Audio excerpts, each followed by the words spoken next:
Mulai dulu ya. Mau- Oh, oke. Dibuka dulu mungkin ya. Baik, baik, saya buka dulu ya. Bismillahirrahmanirrahim. Assalamualaikum warahmatullahi wabarakatuh. Selamat sore, Om Waalaikumsalam. Swastiastu, Namo Buddhaya, Salam Kebajikan. Saya ucapkan selamat datang kepada seluruh peserta kegiatan di acara Rekapreneurship, pelatihan strategi marketing produk untuk insan dikti di Perguruan Tinggi Wilayah Surakarta. Perkenalkan Bapak Ibu sekalian, nama saya Muhammad Azri Ramadan Lubis, atau Bapak Ibu sekalian bisa panggil saya dengan Rama. Saya ditunjuk sebagai moderator pada acara sore hari ini. Telah hadir bersama kita semua di acara FGD hari ini, insan dikti perguruan tinggi dari universitas di wilayah Surakarta. Terima kasih pada Bapak Ibu insan dikti yang sudah hadir dan menyempatkan untuk join di acara Rekapreneurship. Baik, tanpa berlama-lama lagi Bapak Ibu sekalian, saya mulai acaranya dengan pembukaan dan kata sambutan dari Pak Aditya selaku koordinator tim kerja akselerasi Reka Cipta. Saya persilakan Pak Aditya. Fani aja yang sambutan. Ya, Fan. Silakan Fani. Ya, baik. Assalamualaikum warahmatullahi wabarakatuh. Selamat sore, salam sejahtera untuk kita semua, salam sehat. Yang saya hormati ada Bapak Muhammad Reza selaku narasumber pada kegiatan Rekapreneurship wilayah Surakarta, Bapak Ahmad Aditya selaku koordinator tim kerja akselerasi inovasi, serta Bapak dan Ibu insan dikti yang sudah menyempatkan waktunya untuk hadir dalam kegiatan Rekapreneurship, latihan strategi marketing produk untuk insan dikti di perguruan tinggi wilayah Surakarta. Di sini saya Fanya Pinta, partnernya Mas Rama sebagai asistensi di bawah bimbingannya Bapak M. Setiawan yang kebetulan pada sore hari ini berhalangan hadir. Jadi pada kegiatan sore ini Rekapreneurship latihan strategi marketing itu ditujukan kepada Bapak dan Ibu insan dikti yang memang sudah mendaftarkan dirinya dan sudah mengisi form yang ada di dalam platform Kedereka, sehingga memang kegiatan ini kita khususkan untuk melatih Bapak Ibu bagaimana cara meningkatkan marketing produk. Begitu. Dan untuk lebih jelasnya lagi mungkin dapat langsung disampaikan oleh Bapak Muhammad Reza, Mas Rama, supaya nanti waktu kita untuk dijawab juga dapat lebih banyak. Terima kasih Bapak Ibu, mohon untuk disimak paparan dari Bapak Muhammad Reza. Assalamualaikum warahmatullahi wabarakatuh. Waalaikumsalam warahmatullahi wabarakatuh. Terima kasih kepada Ibu Fania Kuinta ya untuk memberikan sambutannya, perwakilan dari tim kerja akselerasi inovasi. Untuk selanjutnya, saya lanjutkan Bapak Ibu pada pemaparan mengenai materi Rekapreneurship dan pelatihan strategi marketing. Namun sebelumnya saya akan membacakan portofolio dari Bapak Muhammad Reza. Mohon izin Pak Reza, saya membacakan portofolionya. Jadi Bapak Muhammad Reza ini adalah founder dari yoberbagi.id, yaitu sebuah platform untuk berbagi ilmu dari berbagai macam bidang keilmuan. Di sana juga terdapat ada kelas online, ada sharing ilmu, dan ada juga expert talks. Profil akademik sendiri dari Bapak Muhammad Reza adalah lulusan dari Sarjana Teknik Elektro tahun 1997 di Institut Teknologi Bandung, lalu melanjutkan studinya untuk mendapatkan gelar Master of Science di bidang yang sama, Teknik Elektro di Universitas Delft, Belanda pada tahun 1998 sampai dengan 2000, lalu melanjutkan studi untuk menyandang gelar PhD di Universitas Delft untuk bidang Electrical Power System pada tahun 2006. Lalu di bidang profesional sendiri, Pak Muhammad Reza sudah berkecimpung selama lebih dari 20 tahun di bidang teknologi energi, dan secara global untuk penelitian, business development, dan di level manajerial juga. Selain itu, seperti sudah saya sebutkan tadi, Pak Muhammad Reza selaku founder Yo Berbagi, lalu juga bekerja di Tractable ya, Engineering Indonesia sebagai Business Development dan Business Line Manager Power System. Lalu Pak Muhammad Reza juga pernah bekerja 10 tahun di ABB Sweden, serta juga pernah bekerja di Sofina International. Banyak juga pengalaman proyek yang sudah dicetuskan oleh Bapak Muhammad Reza. Beberapa di antaranya adalah World Bank Studies for Sustainable Electrification di Indonesia Timur ya pada tahun 2019 sampai dengan 2020. Lalu juga bersama Polri untuk membentuk tim investigasi yang menginvestigasi masalah listrik mati pada Agustus 2019 di seluruh Jawa Barat. Bapak Muhammad Reza salah satu tim investigasi sebagai expert di bidang energi ya.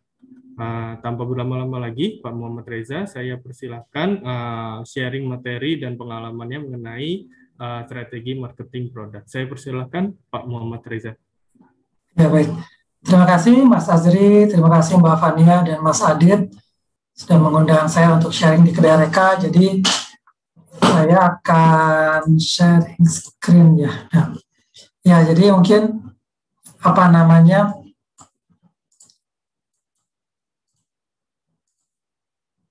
sesuai topik. Hari ini saya akan coba sharing tentang bagaimana strategi kita dalam marketing dan utamanya adalah untuk produk inovasi dan teknologi. Jadi untuk hari ini lebih berupa sharing. Jadi tadi Mas Azri sudah ceritakan latar belakang saya, tapi di sini saya cuma mau menunjukkan bahwa apa yang saya bicarakan sekarang ini mungkin lebih banyak dari pengalaman, sehingga bisa jadi pengalaman mungkin ada yang berbeda ya dari pengalaman orang lain. Jadi mungkin apa yang saya ceritakan mungkin agak berbeda dengan apa yang ada di textbook atau buku, tapi kurang lebih ini dari pengalaman terutama terkait bidang research and development. Jadi aktivitas selama PhD terutama, dan di awal-awal saya di ABB di Swedia itu saya di bidang research and development. Kemudian saya bergerak ke bidang business development, jadi mulai istilahnya membawa produk inovasi itu ke arah market dan juga mengeksekusi project. Jadi di ABB Swedia karena waktunya mungkin lama 10 tahun, terlihat ada segmen yang jelas. Jadi 4 tahun pertama R&D, 2 tahun kedua business development, kemudian 4 tahun yang ketiga adalah eksekusi. Tapi sejak pindah ke Indonesia di 2016, sebetulnya praktis semua itu campur. Jadi mulai dari business development, marketing, execution, itu campur lah. Jadi istilahnya kita melakukan semua hal. Nah, mungkin sedikit terminologi aja. Jadi dalam diskusi nanti itu ada istilah sales, marketing, business development. Nah, di sini saya menggunakan terminologi mungkin kalau sales itu lebih ke yang melakukan penjualan. Jadi istilahnya orang yang mungkin mengetok pintu customer gitu ya, untuk langsung bernegosiasi harganya berapa, term and condition-nya apa. Nah, sedangkan marketing itu terminologinya di sini lebih bagaimana sih sebetulnya kita memahami pasar sehingga produk atau organisasi kita bisa cocok memenuhi pasar itu gitu ya. Dan yang ketiga adalah business development. Di sini lebih kepada membangun hubungan, katakanlah peluang antara produk kita hingga bisa didistribusikan ke customer. Nah, jadi kalau kita bicara di sini, mungkin kita bicara lebih ke arah, menurut saya lebih ke arah marketing ya.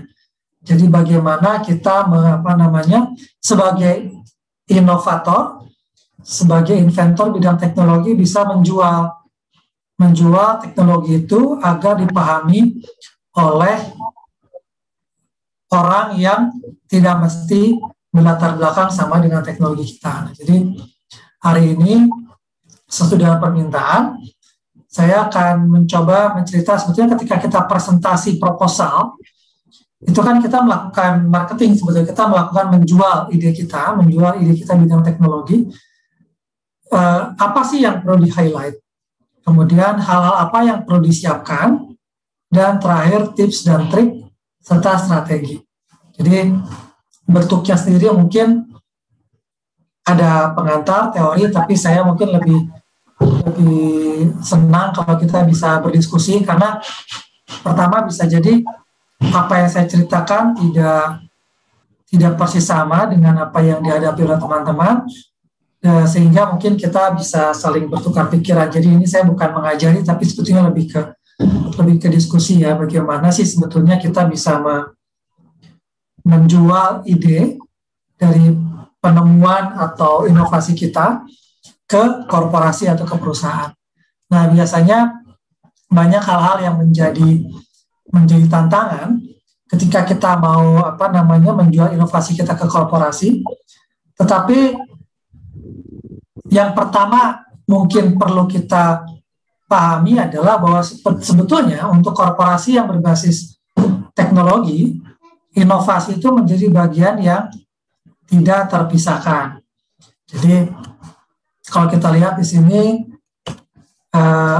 ini adalah data brand yang paling atau merek yang paling berharga ya di tahun 2020. Nah, menariknya kalau kita tarik ke belakang, jadi kalau di 2020 ya mestinya ini hasil dari development 2-3 tahun sebelumnya. Dan menarik bahwa secara empirik kita bisa lihat bagaimana perusahaan yang membelanjakan banyak di bidang investasi itu konsisten muncul bahwa brandnya menjadi valuable di 2-3 tahun kemudian. Jadi kalau kita lihat top di atas sebelah kiri itu Apple, Amazon, Microsoft, Google. Dan kita lihat di sebelah kanan ya 4 atasnya juga nggak jauh dari situ, Amazon, Google, Microsoft, Apple. Meskipun ke bawahnya agak berbeda. Nah, mungkin di sini kita juga bisa merefleksi ya, ketika sekarang misalkan ada COVID gitu, kemudian salah 2 dari vaksin yang terkenal itu adalah Johnson & Johnson and Pfizer. Ternyata memang mereka dari beberapa tahun yang lalu sangat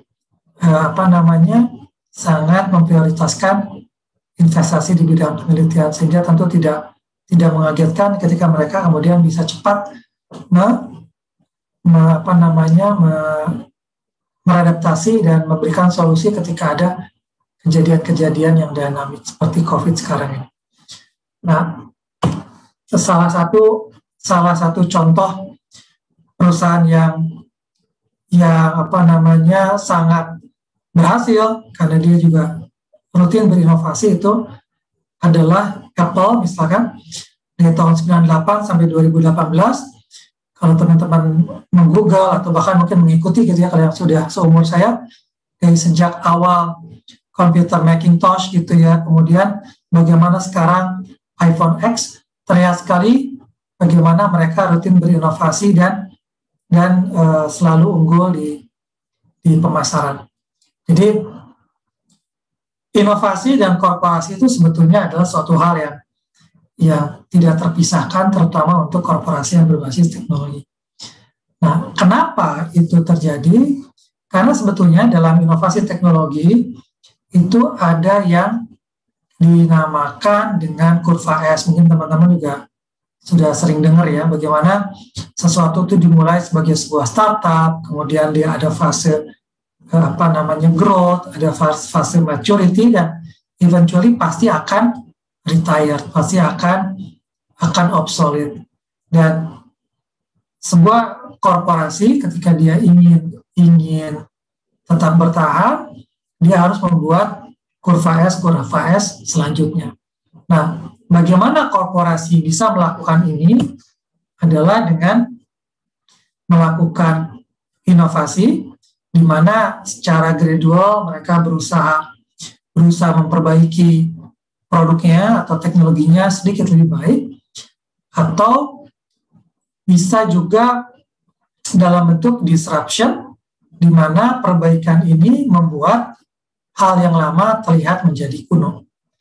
Nah, jadi ada inovasi, ada disrupsi atau disruption, dan ini semua tetap relevan untuk korporasi. Jadi pengalaman saya misalnya ketika kita di korporasi itu biasanya kita membagi research kita itu dalam beberapa horizon. Jadi horizon pertama itu adalah horizon jangka pendek, dan ini biasanya yang masuk dalam apa yang disebut development. Jadi development ini adalah sebetulnya perubahan gradual terhadap produk dan service yang existing, yang ada.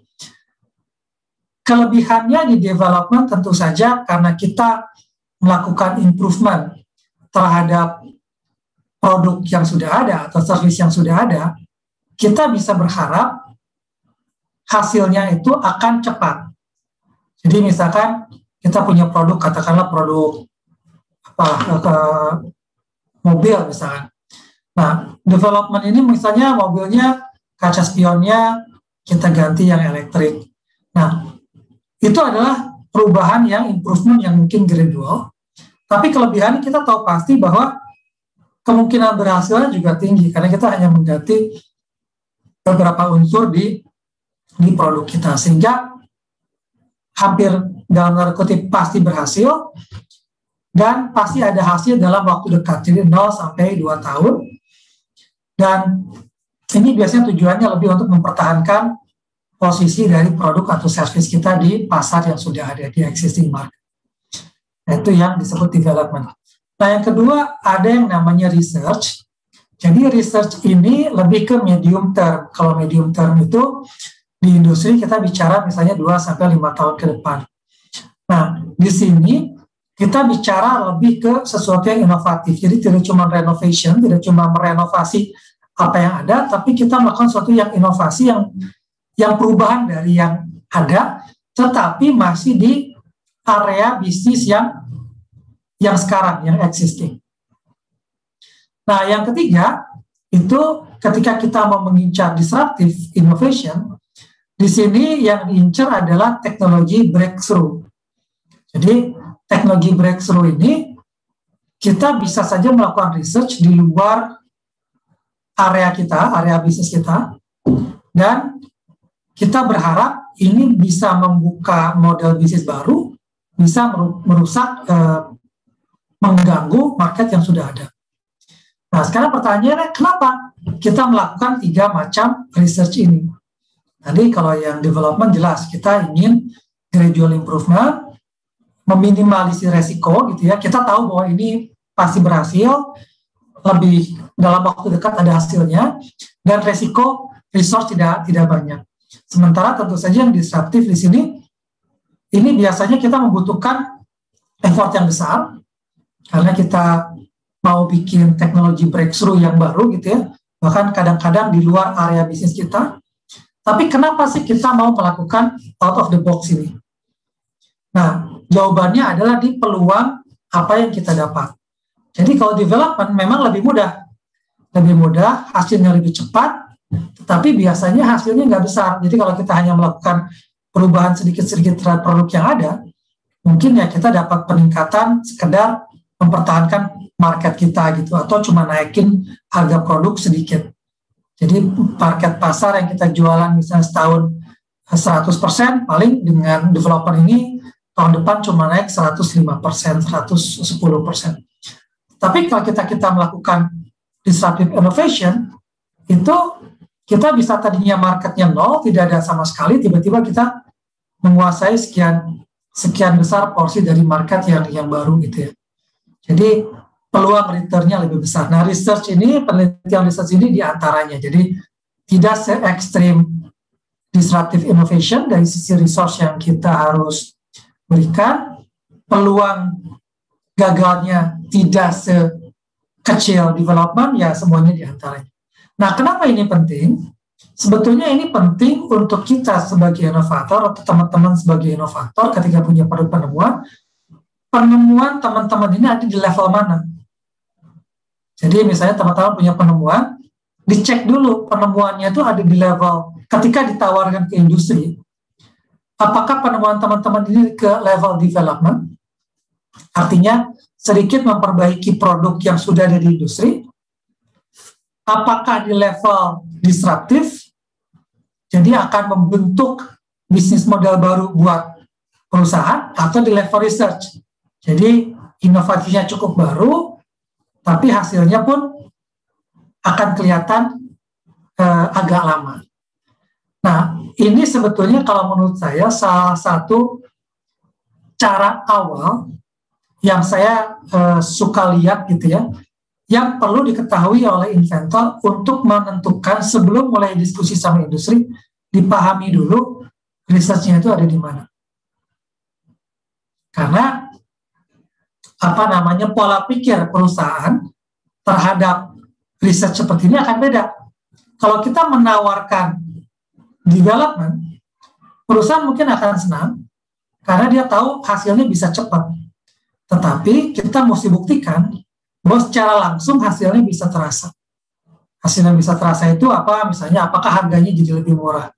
Apakah dengan harga yang sama produknya bisa lebih meningkat? Jadi kita mesti berusaha meyakinkan di gain tadi, di kecepatan menghasilkan.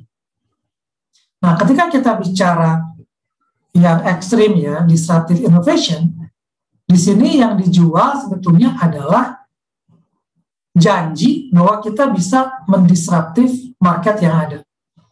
Bahwa kita bisa membuka bisnis model. Maka pertanyaan dari industri ketika kita bicara disruptif adalah sejauh apa pengetahuan kita terhadap industri yang sudah ada, terhadap kompetitor yang ada.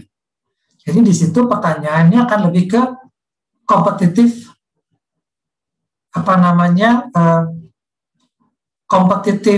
strength kita gitu ya.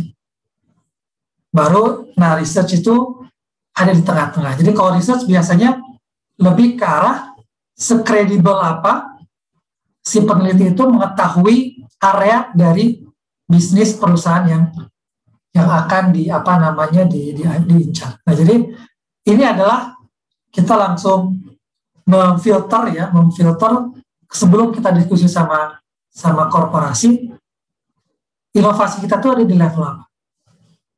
Nah, yang kedua, dari sisi perusahaannya, kita mau bicara dengan siapa? Ketika kita bicara produk kita ini adalah untuk katakanlah startup atau untuk perusahaan kecil yang akan berkembang, biasanya orangnya tuh sama.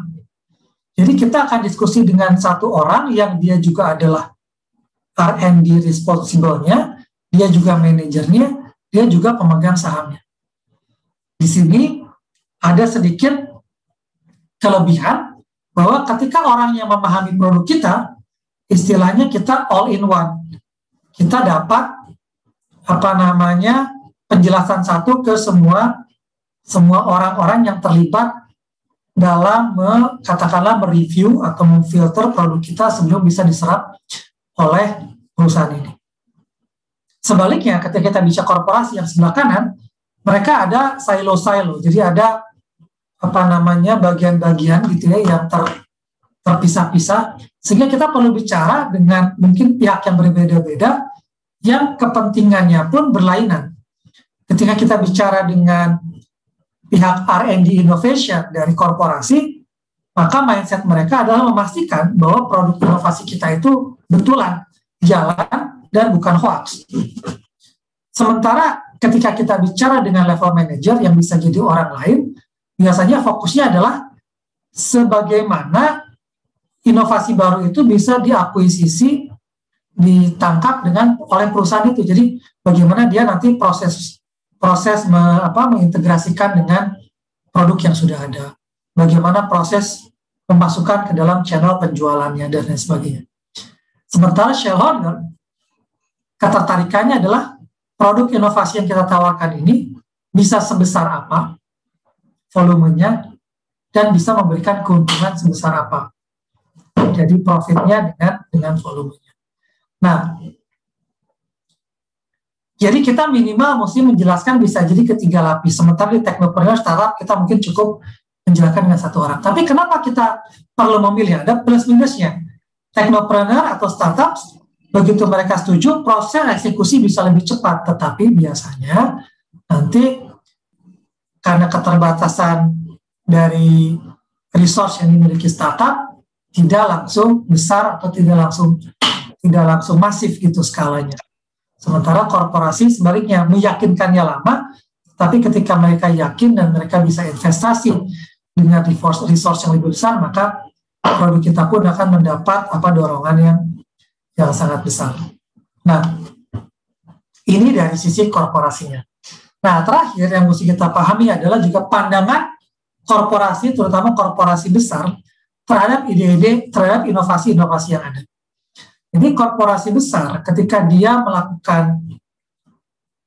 menyadari bahwa dia perlu melakukan inovasi, itu sebetulnya ada peta seperti ini. Jadi dia perlu mempunyai portofolio teknologi atau paten ya, karena kalau kita bicara korporasi mereka mesti mematenkan teknologi mereka. Itu mereka idealnya mereka harus mempunyai portofolio paten yang kuat terhadap sebelah kiri itu Y-nya adalah terhadap topik-topik atau bidang-bidang yang sangat relevan terhadap bisnis mereka. Jadi di pojok kanan atas itu adalah perusahaan itu mempunyai portofolio paten di bidang-bidang tertentu, bidang-bidang teknologi tertentu yang sangat relevan terhadap bisnis mereka. Maka perusahaan berbasis teknologi yang baik akan menginvestasikan sumber dayanya untuk melakukan research and development di bidang itu. Jadi kalau kita bicara perusahaan mobil misalnya, teknologi utama untuk mobil apa sih? Engine, kemudian transmisi, ya, gearbox, kemudian sistem transmisi gearbox, kemudian mungkin sistem suspensi. Nah, perusahaan mobil itu akan melakukan riset di situ, karena mereka harus mempunyai teknologi yang kuat di bidang yang sangat relevan terhadap mereka. Nah, ini yang masuk ke dalam development dan research ya, makanya R&D di situ. Nah, kalau kita merasa bahwa inovasi kita tuh ada di level ini, inovasi kita ini bisa membuat korporasi ini terbantu di bidang teknologinya. Nah, itu ada plus minusnya. Plusnya mungkin kita bisa bilang, oh ini inovasi kita pasti dibutuhkan dia, karena dia sangat memerlukan teknologi di bidang ini dan itu sangat relevan terhadap bisnisnya. Jadi misalnya kita punya inovasi tentang sistem transmisi mobil gitu ya. Tapi jangan salah, bisa jadi perusahaan itu sendiri sudah punya teknologi sejenis, karena dia memang harusnya mengembangkan R&D di sana. Jadi plusnya mungkin kalau memang temuan kita itu sejalan sama R&D mereka bisa cepat diserap, tapi kelemahannya kita bisa cepat di-reject karena bisa jadi mereka sudah punya temuan seperti temuan kita. Jadi PR di kita lebih banyak. Nah, kedua, ada bidang-bidang yang mungkin perusahaan itu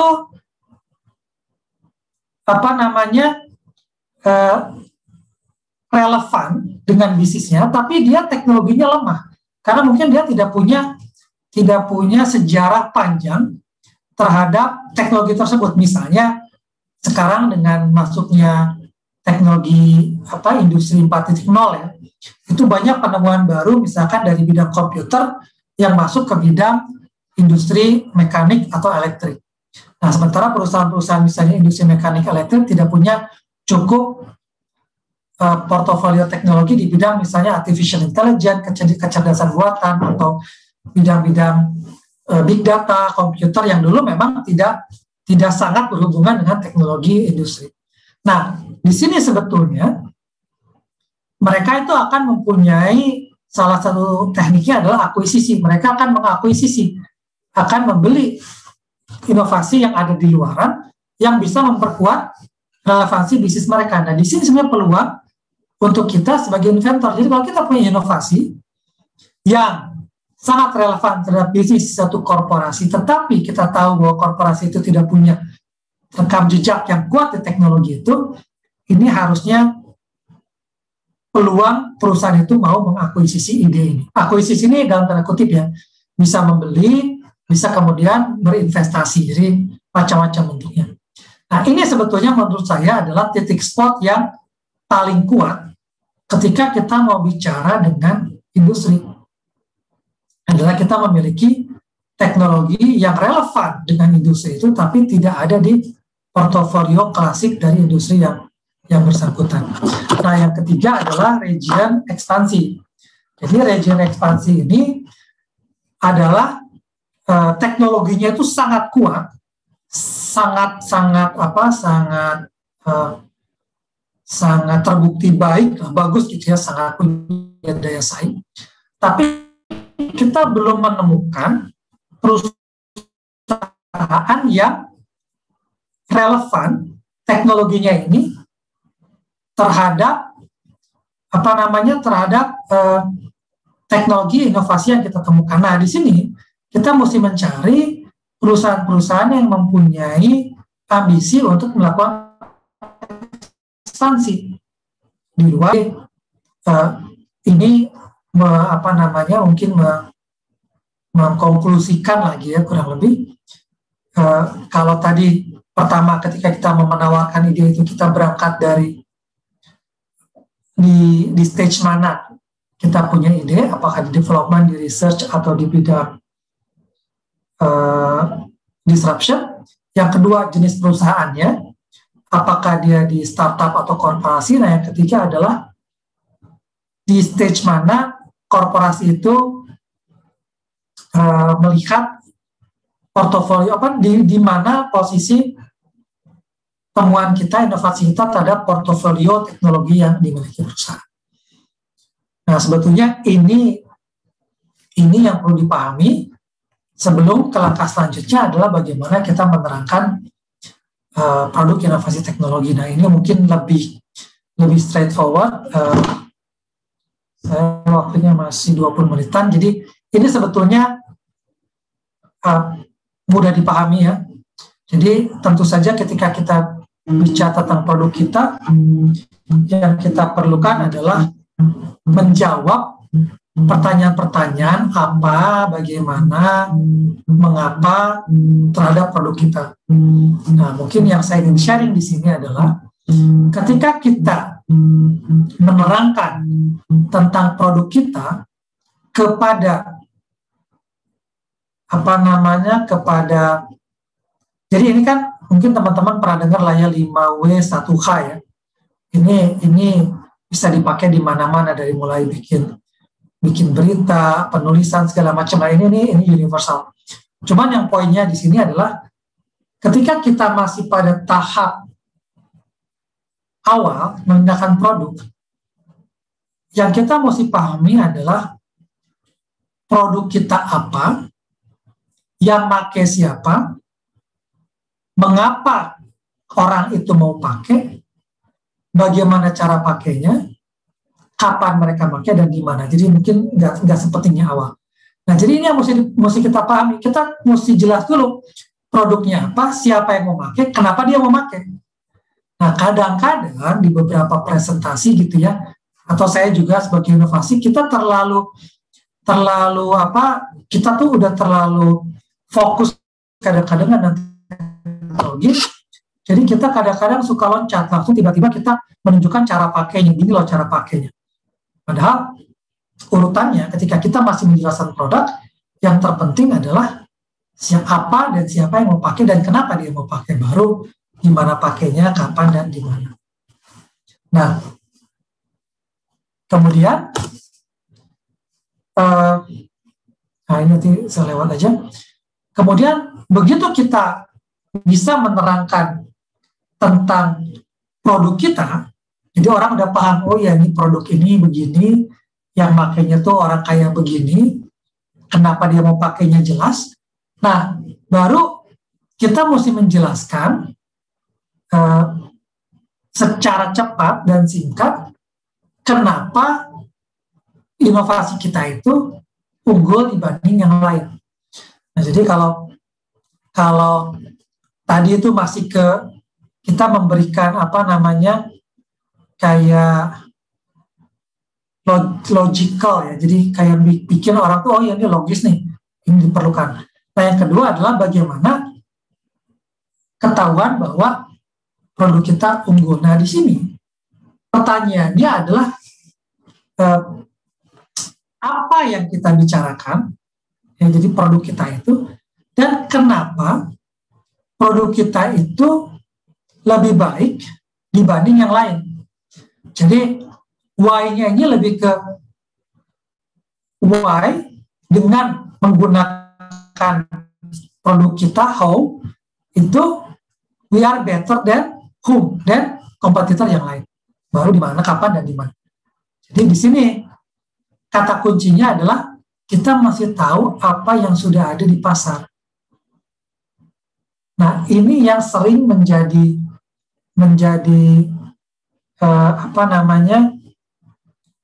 pertanyaan sulit ya buat inventor awal ketika dia ke korporasi, dan ini wajar karena biasanya inventor itu terutama yang dari luar, misalnya kita bicara, dia tidak datang dari korporasi tersebut, dan biasanya kelemahannya adalah tidak mengetahui siapa sih yang sudah ada di pasaran. Jadi biasanya tanpa pengetahuan itu, kita tidak akan bisa mendapatkan pengetahuan mengenai kekuatan dan kelemahan dari produk kita terhadap kompetitor yang ada. Jadi ini dari pengalaman saya adalah satu step yang sering membedakan antara inventor yang berbasis di terutama akademisi dengan yang berbasis di industri, itu terutama di tahap ini, di competitor analysis. Karena kalau orang yang di industri itu memang competitor analysis itu ya sudah embedded gitu ya, sudah jadi makanan sehari-hari ketika dia tidak mesti mengembangkan produk, ketika dia misalnya melakukan sales dan marketing. Nah, jadi ini yang mesti dipahami, dan ini memang menjadi PR ekstra biasanya untuk peneliti dari non-industri ketika dia mau menjual idenya ke industri. Nah, jadi kalau tadi kita bicara ke stakeholders yang berbeda-beda ya, mungkin teman-teman bisa anggap ketika kita bicara produk ke customer ini, biasanya yang diincar pertama adalah orang-orang yang berhadapan dengan customer relation lah, orang-orang sales. Jadi pengen tahu produk apa, kemudian siapa yang pakai. Nah, kemudian ketika kita bicara kompetitor ini, kita bicara ke biasanya level management, bisa level marketing management, tapi biasanya corporate managers lah, yang dia langsung pengen lihat big pictures-nya bagaimana.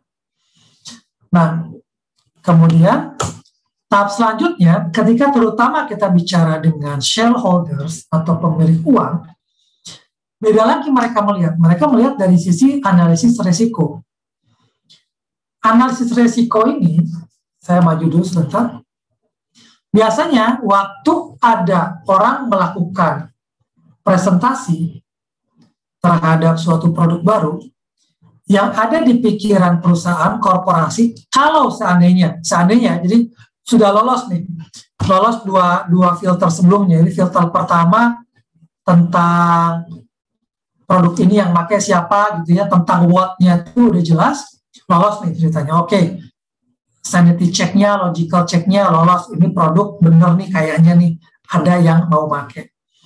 Kemudian lolos di kompetitif advantage ya, bahwa oh ya ini unggul terhadap kompetitor.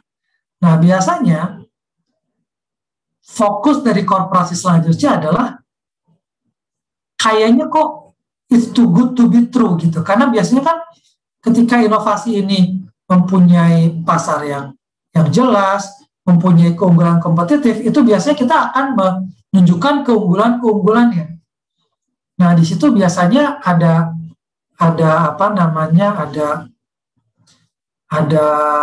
perasaan lah dari orang korporasi. Jadi emang ini agak dilema, paradoks kali ya. Di satu sisi kita mesti menunjukkan inovasi kita itu unggul banget sehingga menarik perhatian korporasi. Tapi ketika inovasi kita ini unggul banget, justru mereka curiga, ini kok kayaknya too good to be true ya. Beneran nih bakal bekerja. Kalaupun beneran bekerja, beneran nih akan selesai on time. Atau beneran nih, kalaupun selesai on time, budget anggaran yang dikeluarkan itu sesuai gitu. Nah, belum lagi apa bener nih nanti kalau kita lihat finansial, apa bener nih nanti orang ada yang mau beli, apa bener nih marketnya itu ada. Terus apa resikonya nih kalau kita udah spend uang berapa banyak kemudian gagal. Nah, biasanya kemudian yang dilihat oleh perusahaan itu dalam analisis risiko adalah nomor satu tuh inventornya, personnya. Jadi disinilah kita baru bicara, tidak bicara bendanya dulu, tapi kita bicara orangnya siapa. Nah, disitulah kita biasanya perlu kurikulum vitae, rekam jejak inventor.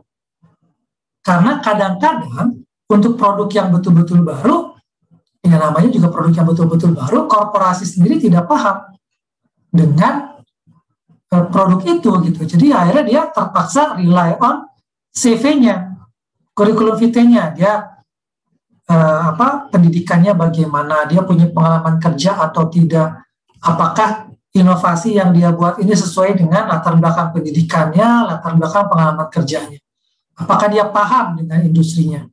Nah, kemudian reference, siapa nih orang-orang yang kenal dia, dan percaya tidak percaya, bahkan di level global referensi ini bukan cuman referensi teknis ya, bukan cuman inventor ini pendidikannya sesuai, dia bidangnya teknologi pertanian dan temuannya pun teknologi pertanian, enggak cuma itu, tapi jujur atau enggak, dia punya masalah hukum atau enggak. Nah, itu termasuk rekam jejak inventor. Nah, kemudian dari situ pun kelihatan legalnya bagaimana. Jadi ketika CV-nya jelas, referensi jelas, apakah inovasi mereka itu sudah dilindungi oleh hak paten?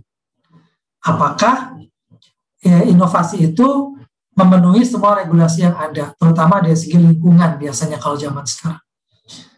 Nah, jadi ini yang kemudian bisa dibilang penyaring tahap akhir ya, sebelum kemudian lolos inovasinya.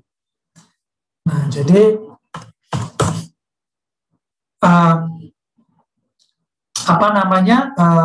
konklusinya gitu ya.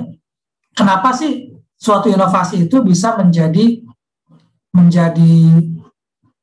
kekuatan untuk suatu industri? Karena tadi sekali kita mempunyai inovasi teknologi, dia biasanya solid gitu ya. Dia tidak mudah ditiru. Kenapa? Karena dia hasil dari perenungan pemikiran yang sangat lama. Kemudian juga kalau dia teknologi baru, dia mempunyai peluang pertumbuhan pasar yang eksponensial, yang sangat besar. Tapi ada kelemahannya, yaitu dia menuntut banyak sumber daya, dan ancamannya adalah ketika kita udah eksperimen beberapa kali, ketika eksperimen kita berhasil, kemudian dicuri teknologinya. Nah, risk analysis itu adalah berusaha, jadi ketika korporasi melihat inovasi, sebenarnya ada 4 ini yang tahap dia ingin lihat. Solid, apakah betul kuat teknologinya, apakah betul ini bukan hoax. Kemudian peluang, apakah betul competition-nya ini unggul, sifat kompetisi dari inovasi kita. Kemudian kelemahannya kayak dia menuntut banyak sumber daya, waktu, kompetensi. Risk analisisnya bagaimana, rekam jejak dari pelaku, dan terakhir terhadap ancaman teknologi, bagaimana secara legal apakah inovasi tersebut sudah diamankan atau belum. Nah, mungkin saya sampai sini dulu. Silakan kalau ada teman-teman berdiskusi begitu. Baik, terima kasih Pak Muhammad Reza atas sharing dan pemaparannya mengenai strategi marketing produk untuk insan dikti di wilayah Surakarta. Untuk sesi selanjutnya, Bapak Ibu, akan saya lanjutkan pada sesi diskusi dan tanya jawab. Saya persilahkan kepada Bapak Ibu insan dikti di wilayah Surakarta, apabila ada pertanyaan silakan open mic langsung atau raise hand, nanti mengajukan satu pertanyaan atau beberapa pertanyaan nanti akan langsung dijawab oleh Pak Muhammad Reza. Saya persilakan Bapak Ibu apabila ada pertanyaan.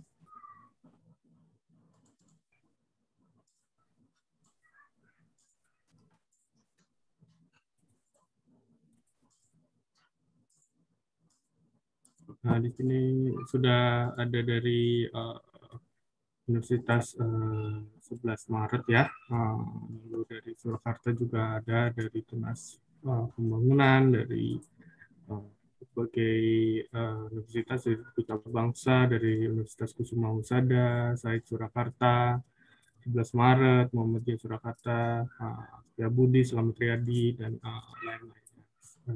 Kita silakan pada Bapak Ibu. Ada pertanyaan?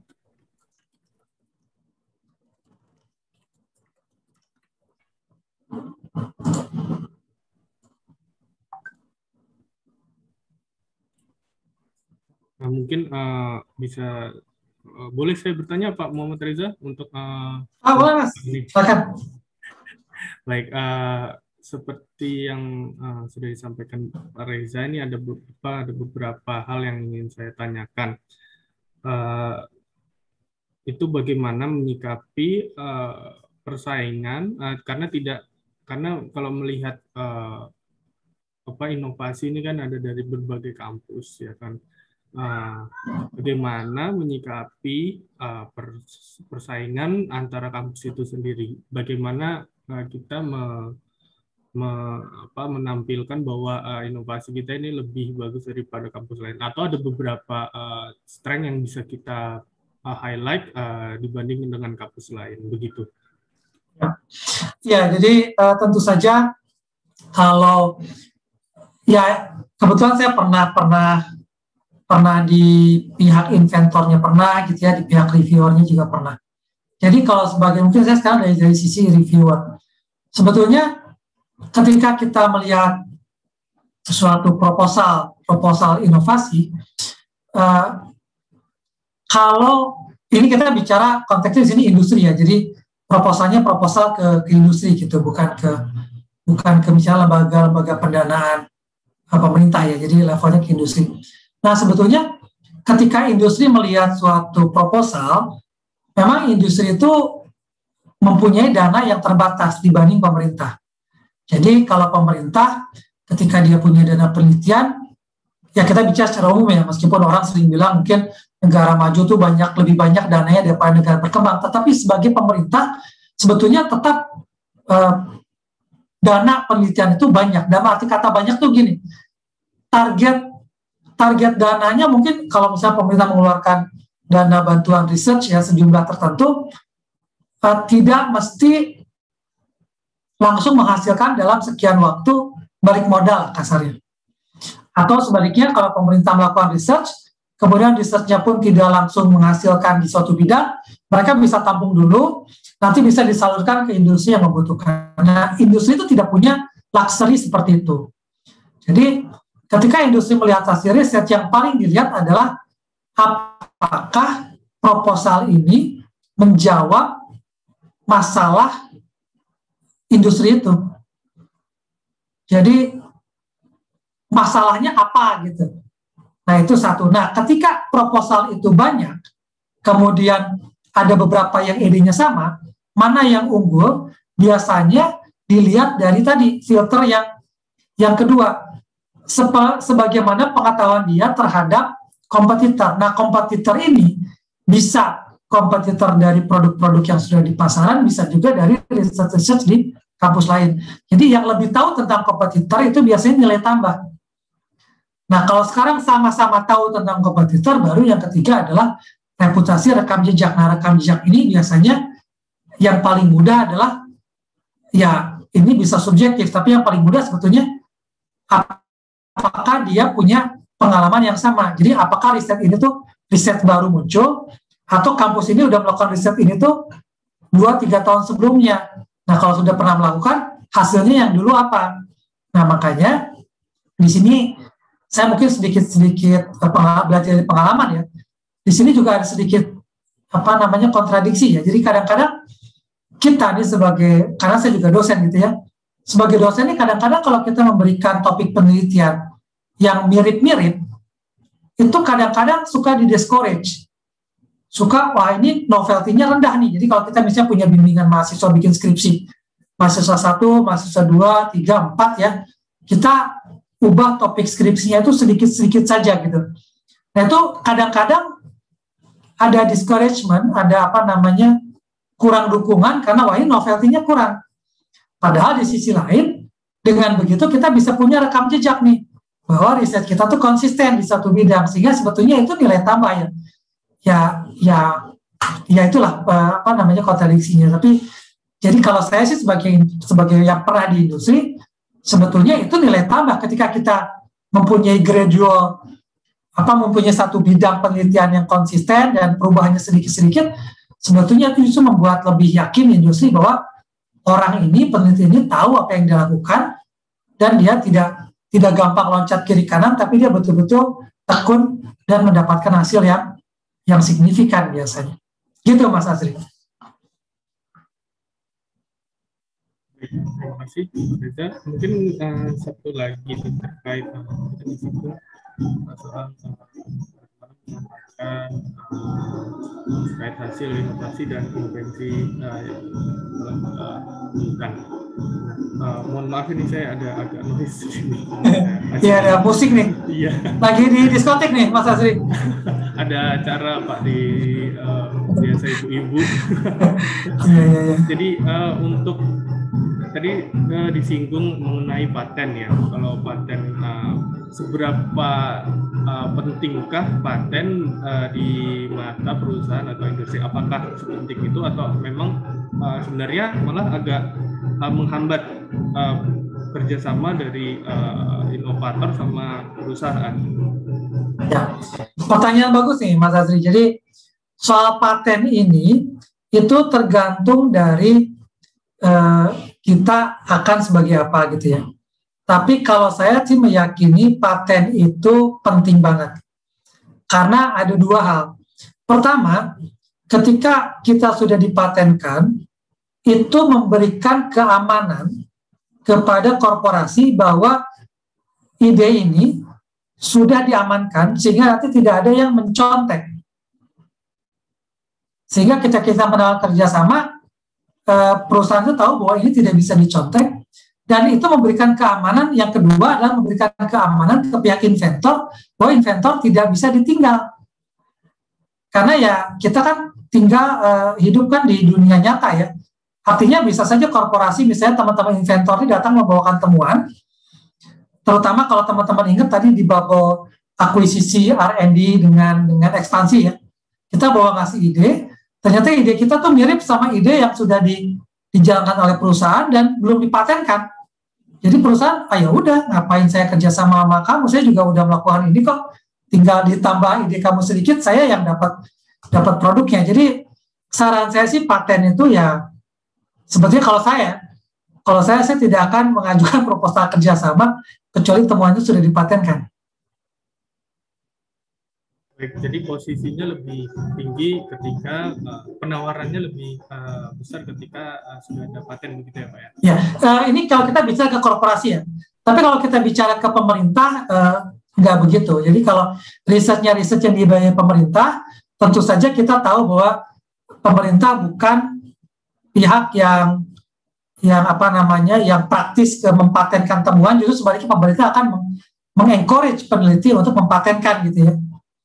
Jadi kalau untuk skema dengan pemerintah, paten mungkin tidak wajib, tetapi kalau punya paten itu juga tetap lebih baik, karena ketika dari kerjasama dengan pemerintah kita punya ide baru, kita bisa membuat paten yang baru yang menjadikan turunan dari paten lama kita. Jadi tidak ada ruginya ketika kita sudah memiliki paten atas temuan kita. Gitu Mas. Baik, terima kasih Pak Reza atas penjelasannya ya. Ini apabila Bapak Ibu Insanity masih ingin bertanya begitu, saya masih buka sesi diskusi, atau mungkin Pak Aditya. Mungkin aku ya. Oh iya, Mbak Fani silakan. Ya, mohon izin sebelumnya saya izin off cam karena memang sinyalnya agak bermasalah. Jadi Pak Reza, ini kan kita membahas tentang strategi marketing nih. Kalau saya mau nanya dari pihak Insandikti nih. Nah, ketika kita sudah punya produk dan kita sudah punya paten dan kita ingin mengajukan kolaborasi nih ke industri, kita menawarin nih produk kita untuk digunakan. Nah, itu lebih baik kita langsung speak out di awal. Ini udah ada patennya, atau kita speak out di belakang. Karena kan beberapa kali kalau dari Insandikti kita ada rapat, mereka selalu bertanya seperti itu. Karena kalau sebut di awal, industrinya mundur duluan nih Mbak gitu. Nah, mungkin kalau pendapat dari Pak Reza seperti apa? Apakah memang kita harus speak out tentang paten itu di awal atau di akhir kita simpen nih setelah mereka udah menyukai atau gerak-geriknya kayak oh ya mereka mau nih ambil kerja sama kita, baru kita sebutin nih kita udah punya patennya gitu Pak. Iya. Pandangan dari Pak Reza ya? Iya. Terima kasih. Kalau pengalaman saya sebetulnya justru paten itu biasanya yang nanya industri. Jadi kalau teman-teman ingat tadi slide-nya, pertama kan filter pertama itu kan tentang produk ya. Jadi istilahnya kita tuh kalau ya nggak mesti semua punya istilah ini, tapi kami tuh istilahnya sanity check. Jadi ini adalah ketika kita mengecek produknya apa, betul nggak yang makainya tuh siapa, betul nggak yang makainya tuh ada, kenapa dia mau pakai, gimana cara pakainya. Jadi kita cek dulu nih. Jadi cek ke masuk akalan kurang lebih gitu. Masuk akal nggak sih proposalnya? Nah, ketika itu sudah benar nih, ini produk masuk akal. Jadi ketika dia dibilang, oh ini produk kita ini bagus buat solusi ini segala macam. Oh ya benar nih, benar gitu ya, maksudnya hubungan sebab akibatnya benar. Baru masuk ke filter yang kedua. Nah filter yang kedua nih, sebetulnya kita cuma pengen tahu si peneliti ini tahu nggak sih apa kompetisinya seperti apa gitu. Nah jadi itu lebih ngecek ketika dia tahu nggak sih lingkungannya. Jadi kalau yang pertama kan dia ngerti nggak sih teknologinya, dia ngerti nggak sih barangnya. Nah yang kedua dia ngerti nggak sih lingkungannya. Nah di situ kita belum bicara paten biasanya, baru terakhir sesudah oh ya betul nih produknya unggul, secara competitiveness advantage juga kuat, baru biasanya di perusahaan ini udah dipatenin atau belum, karena dia ingin mengecek tadi bagian yang ketiga risk analysis. Karena ketika belum dipatenkan, kalau perusahaan yang bonafit akan lebih khawatir, kecuali perusahaannya memang nggak bonafit ya. Kalau nggak bonafit malah dia ya bahkan mungkin perusahaannya itu ya tidak mempunyai kredibilitas, mungkin malah dia ambil idenya dia yang mempatenkan gitu ya. Dan ya sekali lagi dunia nyata, dan saya pernah melihat yang seperti itu gitu. Jadi itu kejadian. Jadi kalau ada perusahaan yang ketika kita punya paten malah mundur, kita mesti tanyakan dulu mundurnya kenapa. Kalau mundurnya karena dia menyangka oh ini kalau kamu punya paten, kita mau akuisisinya mahal, itu berarti kan masalah diskusi keekonomian aja kan. Tinggal kita cari nilai tengahnya, nilai paten. Karena kadang-kadang juga betul ada yang punya paten, terus dia tawarkan patennya mahal sekali, padahal potensi pengembalian ekonominya tidak sebesar itu ya, pasti mogok gitu kan. Nah, cuman perlu dipahami dulu ketika perusahaan itu terlihat hesitating gitu ya, punya keengganan terhadap paten, ya dicari tahu keengganannya karena apa, karena solusinya beda-beda. Kita bahas di awal dulu, setelah nanti baru at the end ada pertanyaan mengenai paten baru kita jelaskan gitu ya Pak ya. Kalau betul. Kalau saya biasanya nggak jelasin paten di awal karena biasanya itu perusahaan yang lebih tertarik gitu untuk menanyakan, dan kalau perusahaan itu menanyakan punya paten atau enggak, kita sih bisa tahu ini perusahaan bonafit nih. Tapi kalau perusahaan sampai akhir nggak nanya-nanya soal paten, ya mungkin perusahaannya juga nggak terlalu paham apa sih fungsinya paten untuk mengamankan mereka punya teknologi gitu. Oke, siap. Baik, terima kasih banyak Pak Reza atas penjelasannya. Terima kasih Pak Reza sebagai pertanyaannya. Baik, mungkin saya berikan kesempatan lagi ya pada Bapak Ibu insan dikti dari perguruan tinggi dan universitas di wilayah Surakarta. Apabila masih ada pertanyaan, mumpung Pak Muhammad Reza masih bersama kita semua ya, atau mungkin Pak Aditya ingin menambahkan. Ini lagi rapat ya, Aditya. Baik, silakan Bapak Ibu. Masih ada Pak Muhammad Reza di sini yang memberikan penjelasan terkait strategi marketing. Atau memang sudah cukup jelas nih, tinggal ilmu dari Pak Muhammad Reza dan sharing dari Pak Muhammad Reza ini tinggal diimplementasikan saja ke proposal penelitian dan melanjutkan ya pada kerjasama program penelitian. Baik, apabila tidak ada pertanyaan lagi, mungkin saya lanjutkan pada sesi penutupan. Ya, Mas Rama, mohon izin, mungkin juga bisa Mas Rama tanyakan ya kepada para insan dikti yang sudah hadir, Nah, memang Universitas Insan Dikti tersebut sudah memiliki WhatsApp group dengan Mas Rama atau belum? Jadi kalau misalkan memang belum, bisa kita buatkan saja. Jadi kalau sewaktu ada pertanyaan, bisa Mas Rama jembatani kepada para narasumber seperti kepada Pak Reza, mungkin begitu ya Mas Rama ya? Ya, baik. Terima kasih Mbak Fani. Ya, benar sekali. Jadi apabila masih ada pertanyaan begitu seputar strategi marketing produk, nanti mungkin bisa di-share nomor WhatsApp-nya. Nanti akan saya buatkan grup untuk menjelaskan dan menjawab berbagai macam pertanyaan seputar kedai reka atau seputar strategi marketing produk. Begitu Bapak Ibu sekalian. Baik, mungkin saya lanjutkan ya Bapak Ibu kepada sesi penutupan yang insya Allah akan disampaikan oleh Pak Aditya apabila masih bersama kita. Pak Aditya. Sebelumnya saya mau ini juga ya sedikit aja. Oh ya silakan. Pak Reza. Jadi untuk teman-teman sebetulnya tadi kan saya founder Yo Berbagi, jadi itu ada di YouTube channel youtube.com/Yo Berbagi. Nah, di sini sebetulnya saya punya banyak video-video yang terkait turning technology into business. Jadi nanti teman-teman bisa lihat ke situ. Dan di situ ada juga yoberbagi.id. Di sini ada juga video-video, ini free semuanya, tentang bagaimana mengkomersialisasi penelitian, bagaimana manajemen lead bank, dan mengenal paten gitu ya. Jadi teman-teman bisa lihat di sana. Mungkin saya bisa langsung masuk ke webnya. Ya ini sebetulnya webnya juga dari YouTube yang sama ya. Jadi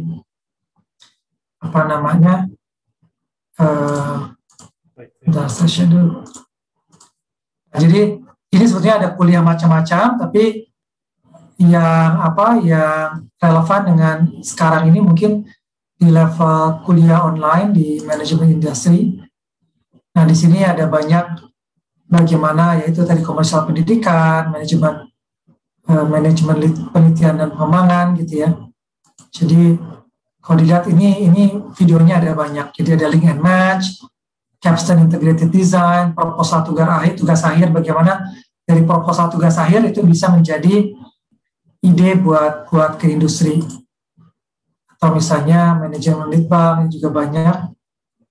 Mengapa perlu lead bank, bagaimana strateginya, bagaimana mencari ide, bagaimana membuat fokus topik bahasan lead bank, seperti apa model bisnisnya, pembuatan prototype, testing validation, peluncuran produk, refleksi dan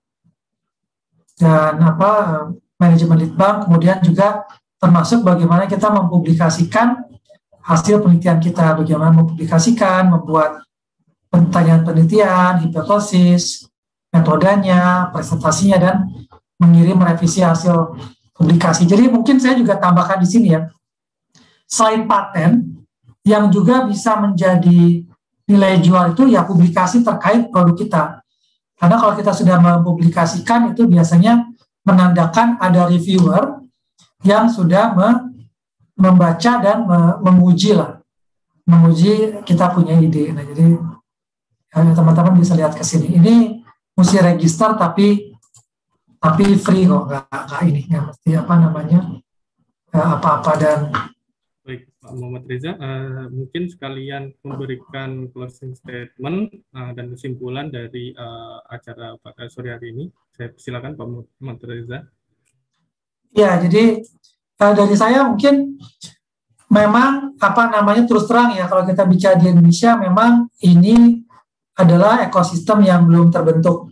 Bagaimana ide inovasi dari kampus bisa diserap oleh industri. Jadi saya memahami kalau mungkin juga terlihat jauh gitu ya, karena ya memang ekosistemnya belum terbentuk. Nah, jadi saya berharap justru dengan kedai reka ini kita bisa memulai itu gitu, karena kebetulan saya lama di Belanda, di Swedia gitu ya. Nah, di sana ekosistemnya sudah terbentuk. Jadi kalau teman-teman punya ide penelitian, itu dari industri yang nyamperin ke kampus-kampus.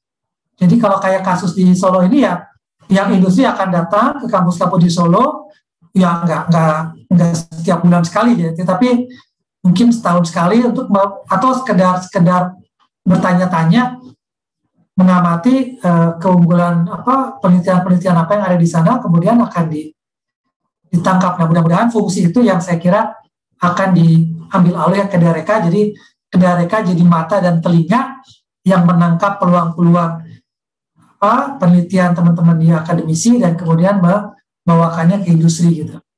Mungkin itu, Mas Azri. Baik, terima kasih Pak Muhammad Reza atas pemaparannya mengenai strategi marketing produk serta closing statement-nya serta kesimpulan ya yang terhadap kegiatan pada sore hari ini. Saya juga ucapkan terima kasih kepada Bapak Ibu Insan Dikti Perguruan Tinggi dan Universitas di wilayah Surakarta yang telah hadir dan mengikuti acara, dan saya juga berterima kasih pada Pak Aditya, Mbak Fani karena telah mensupport acara kegiatan pada sore hari ini. Baik, kepada Bapak Ibu Insan Dikti, silakan main-main ke website kami di www.kedareka.id serta ada media video serta foto di Instagram dan YouTube Kedareka. Saya selaku moderator dan perwakilan dari tim akselerasi Reka Cipta di Dikti Kemdikbud mengaturkan permohonan maaf yang sebesar-besarnya apabila ada kata-kata yang kurang berkenan. Sekaligus saya pamit undur diri dan menutup kegiatan Rekapreneurship pada sore hari ini.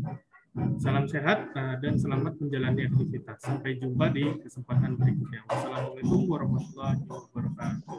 Waalaikumsalam warahmatullahi wabarakatuh. Terima kasih. Terima kasih banyak Pak Reza atas waktunya. Ya, terima kasih. Bapak Ibu Insan Dikti.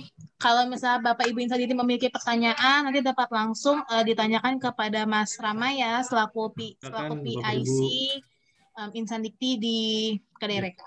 Terima kasih banyak Bapak Ibu. Terima kasih. Terima kasih Pak Reza. Terima kasih Pak Reza. Dulu ya. Iya, silakan Pak.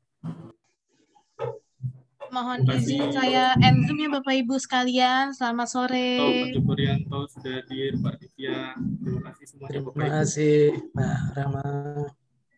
Mohon izin, live. Silakan Pak Joko.